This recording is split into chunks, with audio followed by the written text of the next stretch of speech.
পরীক্ষার হলে বই ও নকল নিতে দেয়া দরকার। শুধু বই নয়, ইন্টারনেট সংযোগ সহ মোবাইল ফোনও নিতে দেয়া উচিত। কারণ সমাজে মানুষ এগুলো সাথে নিয়েই জীবনযাপন করে। কোনো উদ্ভূত সমস্যায় মানুষ তার হাতে থাকা সকল রসদ ব্যবহার করতে চায়, যদি এগুলোর সঠিক ব্যবহার সে জানে। ছাত্ররা যেন প্রয়োজনীয় অপারেটরস কার্যকরভাবে ব্যবহার করতে শেখে, এটি নিশ্চিত করাই শিক্ষার বড় কাজ। বই, কম্পিউটার, ইন্টারনেট, সার্চ ইঞ্জিন এগুলো আধুনিক সমাজের জন্য খুব জরুরি রসদ। যে তথ্য বই ও এনসাইক্লোপিডিয়ায় সহজলভ্য তা মুখস্থ করে মাথা ভারী করার কোনো প্রয়োজন নেই। মাথা ব্যবহৃত হওয়া উচিত তথ্য ও জ্ঞানকে কিভাবে সমস্যা সমাধানে ব্যবহার করা যায়, কোনো বিষয়ে কিভাবে আর্গুমেন্ট ডেভেলপ করা যায়, প্রতিষ্ঠিত মতামতকে কি প্রক্রিয়ায় চ্যালেঞ্জ জানানো যায় এই কাজে।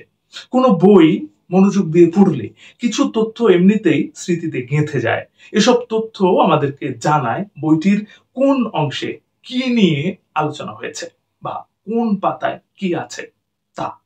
ফলে প্রয়োজনের সময় এসব তথ্যের সূত্র ধরে বইটিতে আমরা অন্যান্য দরকারি তথ্য তালাশ করতে পারি। বই ও গুগল ঘেঁটে সঠিক তথ্য বের করা এটি একটি গুরুত্বপূর্ণ দক্ষতা। এ দক্ষতা যার আছে সেই ভালো ছাত্র। এজন্য প্রশ্নপত্র তৈরি করা উচিত এমন ভাবে যেন ছাত্ররা পরীক্ষার হলে বই ও স্মৃতি ঘেঁটে প্রয়োজনীয় তথ্য বের করে সমস্যা সমাধান করতে পারে বা কোনো বিষয়ে চিন্তাবহুল আলোচনার জন্ম দিতে পারে।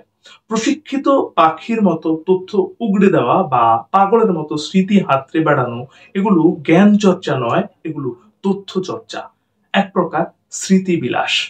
ছাত্রদেরকে পর্যাপ্ত তথ্য সংগ্রহের সুযোগ দিয়ে বলতে হবে, তুমি সমস্যাটি সমাধান করো বা ওই বিষয়ে আলোচনা করো। যে ছেলে গণিত জানে, গণিতের সূত্রগুলোর উৎস বোঝে, সে ছেলে গাণিতিক সূত্রাবলী মুখস্থ করে পরীক্ষার হলে যাবে, এমন কাজ বর্বরতা।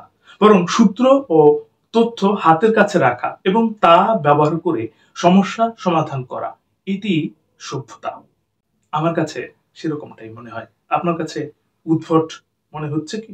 হতেই পারে। আমি আমার মতামত প্রকাশ করলাম, আপনার কাছে উদ্ভট মনে হতেই পারে।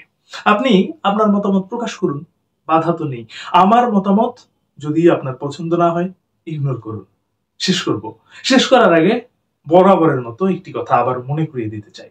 এই পৃথিবী তাকেই সম্মান দেয় যে ইউনিক কিছু করতে পারে। ইউনিক কিছু করুন, ভালো শুনুন, ভালো থাকুন। ধন্যবাদ।